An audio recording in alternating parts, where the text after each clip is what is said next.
내 노후는 내가 책임져라. 이 한마디만 믿고 평생을 바쳐 모은 재산을 자식에게 넘겨주셨습니까? 잠시 후 160억 원이 넘는 재산을 자식들에게 물려주고도 비정한 압박에 시달려야 했던 한 아버지. 기막힌 사연을 통해 우리가 무엇을 놓치고 있는지 이야기해 드릴 겁니다. 경기도 안산에 사시던 70대 박만식 어르신. 아들과 며느리에게 건물과 땅을 물려주며 죽을 때까지 생활비는 책임져 주겠지. 마음 한편으로 굳게 믿었습니다. 하지만 그 믿음의 대가는 며느리.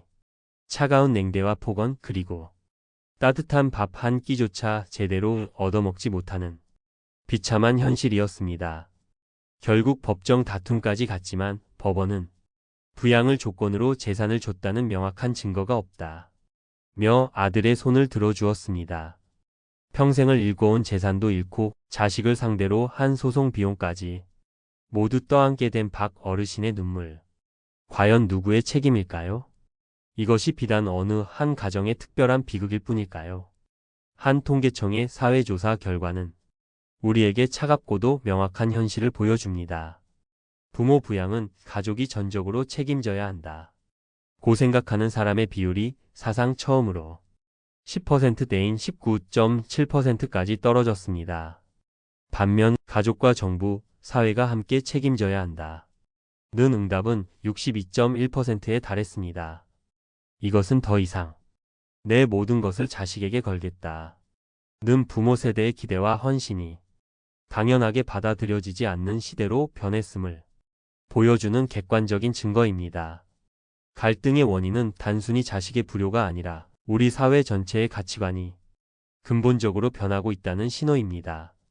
더욱 놀라운 사실은 이러한 변화를 부모 세대 스스로도 이미 인지하고 있다는 점입니다. 관련 조사에 따르면 65세 이상 고령자 중에서도 가족이 부양을 책임져야 한다. 고 생각하는 비율은 지난 10년 사이에 11%포인트나 감소했습니다.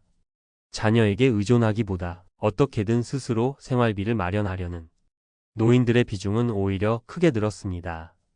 머리로는 압니다. 더 이상 자식에게 기대서는 안 된다는 것을요. 하지만 마음 한구석에서는 그래도 내 자식은 다르겠지 하는 믿음을 놓고 싶지 않은 것이 우리 부모님들의 마음입니다. 비극은 바로 이 현실과 기대 사이에 아픈 간극에서 시작됩니다. 요양병원에 계신 치매 아버지를 누구보다 극진히 모시는 것처럼 보였던 막내 아들이 있었습니다. 다른 형제들은 그런 막내를 고마워하며 아버지를 맡겼습니다. 하지만 뒤늦게 형제들 모르게 아버지의 유일한 재산이었던 가게가 막내 아들 명의로 증여된 사실이 드러났습니다. 막내 아들은 아버지가 정신이 온전하실 때부터 가게는 내게 주기로 약속하셨다. 고 주장하며 완강히 버텼습니다. 소송은 다른 형제들에게 불리하게 돌아가는 듯 했습니다.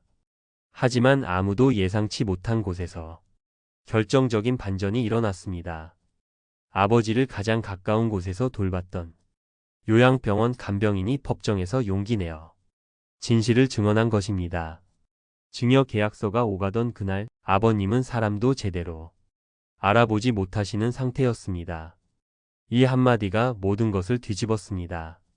이 사례는 증여 당시 부모님의 의사 능력이 얼마나 명료했는지가 소송의 핵심 쟁점이 된다는 것을 명확히 보여줍니다.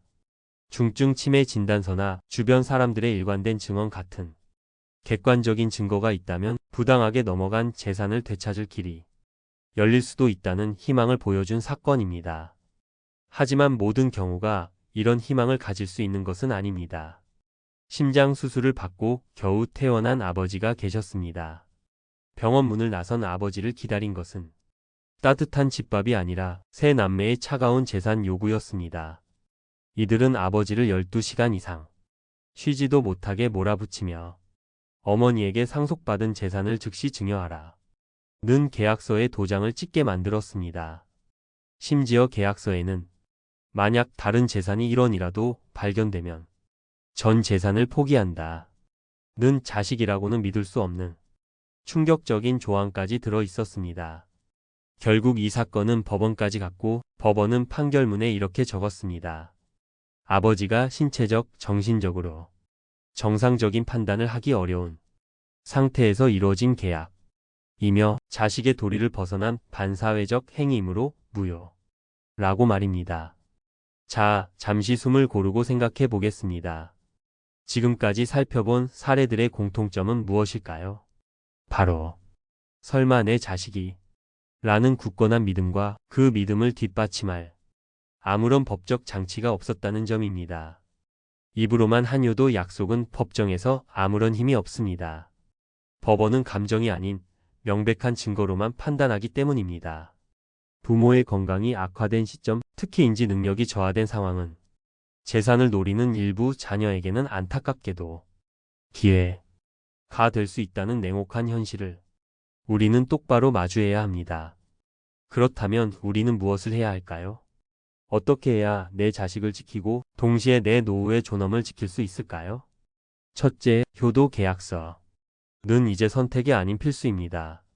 만약 자녀에게 부양을 조건으로 재산을 증여할 계획이시라면 반드시 변호사나 법무사를 통해 부담부 증여 계약서를 작성하고 공증까지 받아두십시오. 계약서에는 매월 얼마의 생활비를 지급한다, 일주일에 몇 번 방문하여 부양 의무를 다한다 와 같이 조건을 최대한 구체적으로 명시해야 합니다. 이것은 자녀를 옥죄는 수단이 아닙니다. 오히려 훗날 발생할지도 모를 오해와 다툼에서 부모와 자식 모두를 불행으로부터 구해내는 최소한의 안전장치입니다. 둘째, 재산을 증여하는 순서와 방식을 바꿔야 합니다.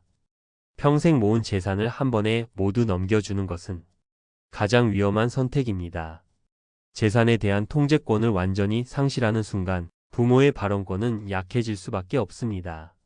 전 재산을 증여하기보다는 본인의 노후 생활에 필요한 최소한의 자산, 예를 들어 지금 살고 있는 집이나 안정적인 연금 소득만큼은 반드시 남겨두는 것이 현명합니다.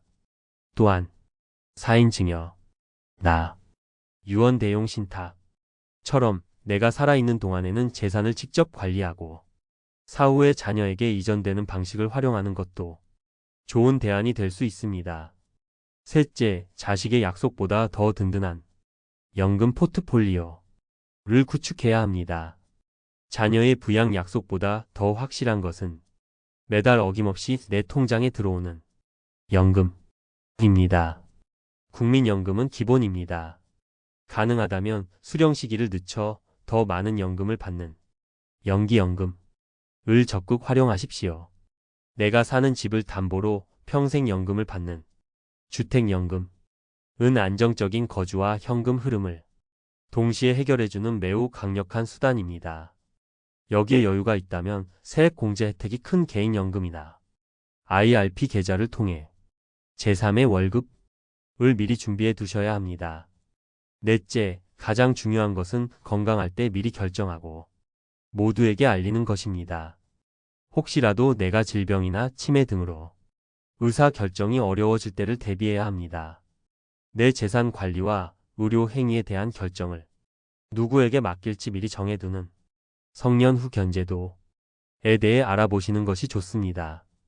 이는 특정 자녀가 독단적으로 재산을 처분하거나 가족 간의 불필요한 다툼을 막는 효과적인 방법입니다.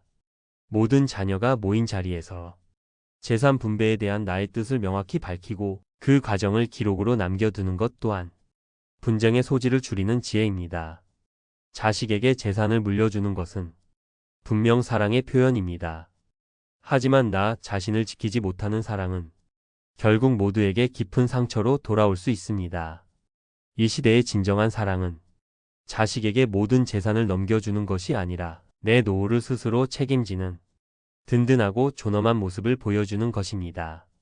오늘 알려드린 방법들을 통해 자녀의 인생에 무거운 짐이 되지 않고 끝까지 존경받는 부모로 남을 수 있는 현명한 계획을 오늘부터 시작하시기를 진심으로 바랍니다. 오늘 이야기가 마음에 와 닿으셨다면 구독과 좋아요, 알림 설정 부탁드립니다. 그리고 비슷한 고민을 하고 계신 분들이 있다면 댓글로 여러분의 소중한 생각과 경험을 나눠주십시오. 여러분의 이야기가 서로에게 큰 지혜와 위로가 될 것입니다. 감사합니다.